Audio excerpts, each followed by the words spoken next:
Hi everyone, Jessica here from Paper Ink Stamp and welcome back to my channel. So today's video we are looking at issue 87 of Die Cutting Essentials, and we have a die here by Crafter's Companion called Fairy Wishes.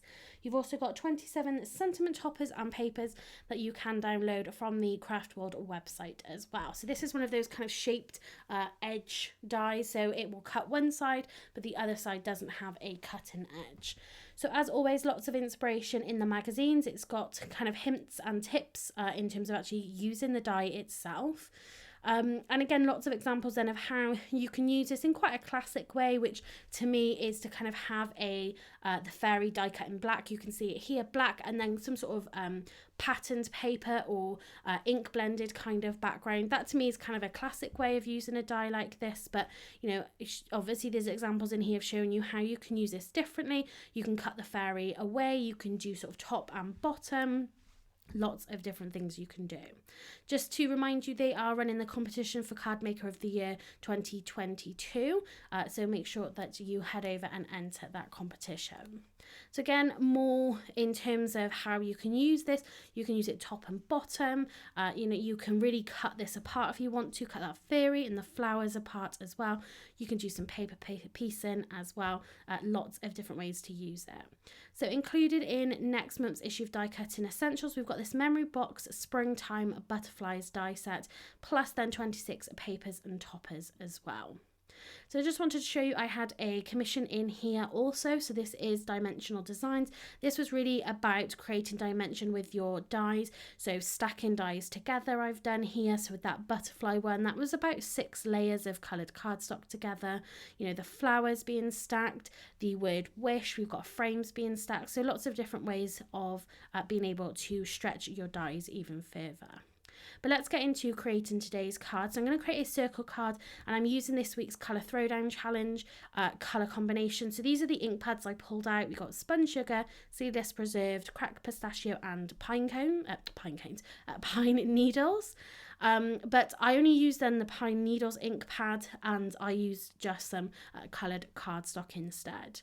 So I'm going to create my circle card base. So I've cut this. This is the Hefty Doodle stitched edge circles nesting dies. I took the largest one, die cut 2. I then did a score line 1 inch from one side, and I'm going to then cut the tiniest bit off that same circle. This is going to stop your card from rocking. If one side is kind of heavier than the other, then it will obviously go to that side. This, just cutting that slither off the bottom, will keep it nice and straight for you. I've just added some Nuvo glue onto that, and that is our card base all made. So it's really, really simple to put together. So I'm going to create one of my layers to begin with. You can see I've done some die cutting, but I can talk about that when we pop this card together. So I'm going to take that Pine Needles Distress Oxide, and I've ink smushed a little bit onto this mat here. I've taken a piece of a watercolour card, and I did spray this with water to begin with, because I wanted to get kind of as smooth a blend kind of as possible. You can see that I'm adding more and more water to this. I'm spritzing it quite heavily just to get that colour moving, and I'm going to dry it in between with my heat tool. So I do this kind of 2 or 3 times. Really, the first time is just to get that base layer. The second and third time then is to get just a little bit of texture on there. I didn't want kind of too much, because I still wanted it to kind of fit in, but it just gave a nice kind of textured background. And this is the first time I've done it with this pine cones. Saying it again, it's obviously on my mind, the Pine Needles ink pad. I wanted it to be a little bit darker than what it ended up being, but I'm still happy with how the card came out. So because we're doing a circle card, I wanted to show you again just another way that you can use this die. So I'm going to take one of the Hanky Dory scalloped and straight edge nesting dies.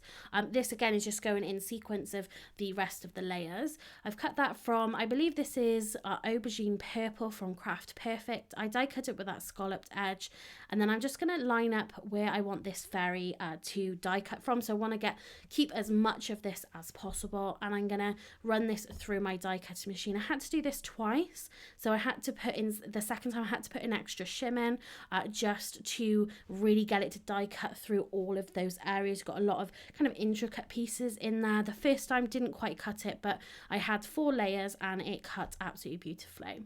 So you can see that here. Again, and just doing it out of a circle just shows you, like I said, a different way of being able to create with this particular die. You might think about just doing square cards because that's the kind of size that this fits, but you know, you can use different sized cards and different card designs to really kind of stretch this particular die and other dies like it.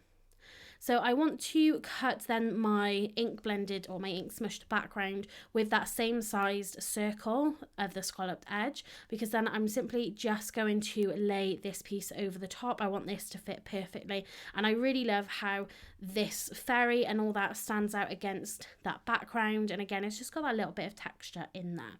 I wanted to add something a little bit extra though to the wings, and I couldn't decide whether to die cut more layers and kind of layer it up that way, or do you know, add some glitter and things, but I decided just to go with a little bit of classic heat embossing. So this is the Versamarker.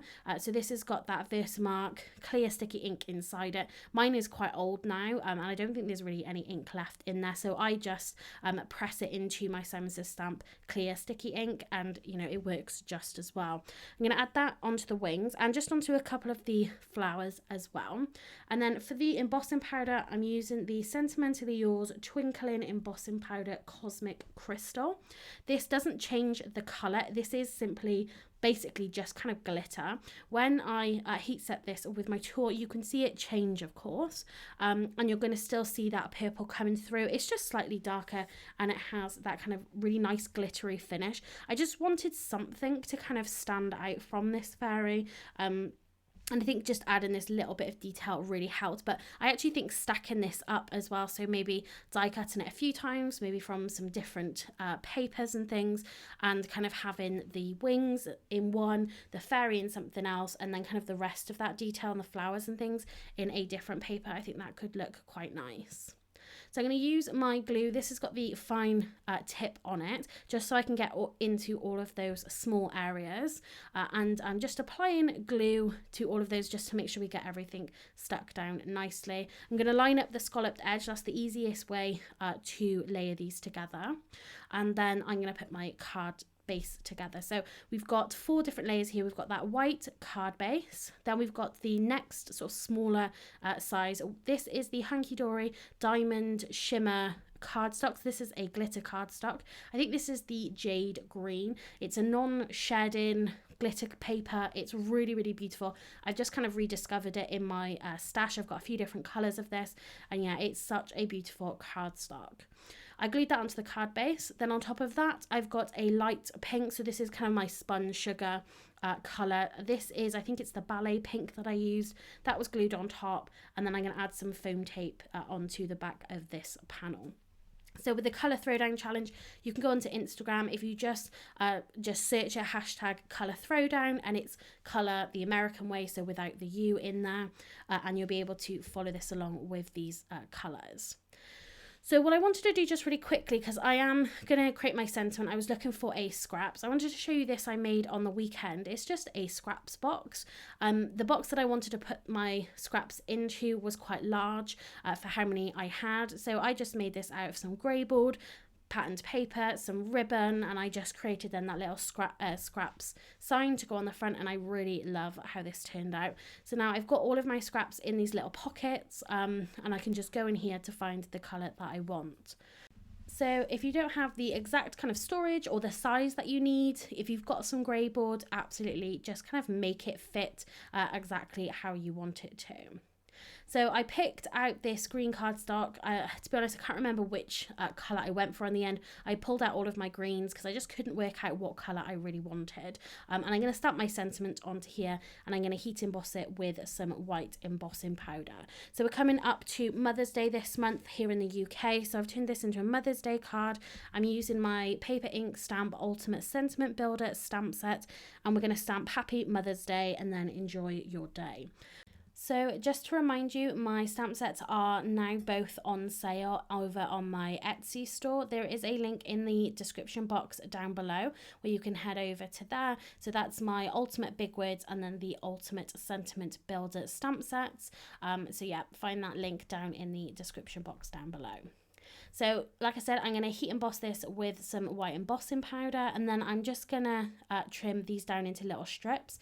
So I use my guillotine to cut these out, and basically to get like an equal border all the way around, all I do is line up kind of either the edge of the first letter or the tops of the letters, like you can see I'm doing here, and I basically line that up with the edge of this plastic guard piece, and that just gives me you know, that same border all the way around, so all three of my sentiments are the same. Then I'm going to add just some foam pads onto the back of these, and I'm going to add this to the left hand side, and that does just kind of help, because obviously the fairy is kind of that main the main sort of focal point of this die, so I didn't want to have sort of too much on that left hand side, so it's actually fitted in really nicely. I really love this colour scheme, again using this colour throwdown challenge. It does just sort of help, you know, put colour schemes together.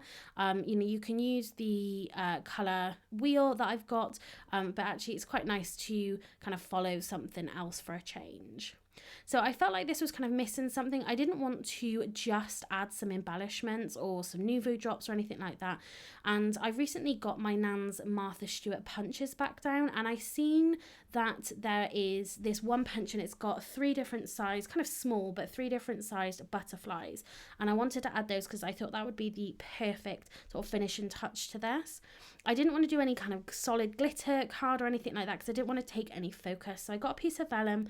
I used my ink pad again and just smushed it straight onto the vellum, and I covered that then with that same Cosmic Crystal embossing powder that we used on the wings, and these butterflies came out so beautifully. So you can see that punch there, just 3 simple butterflies, nothing too sort of extravagant going on with them, but yeah, they absolutely finished this card more than what I could have hoped for. So I'm going to add, I think it's 2 big ones and 3 little ones onto here.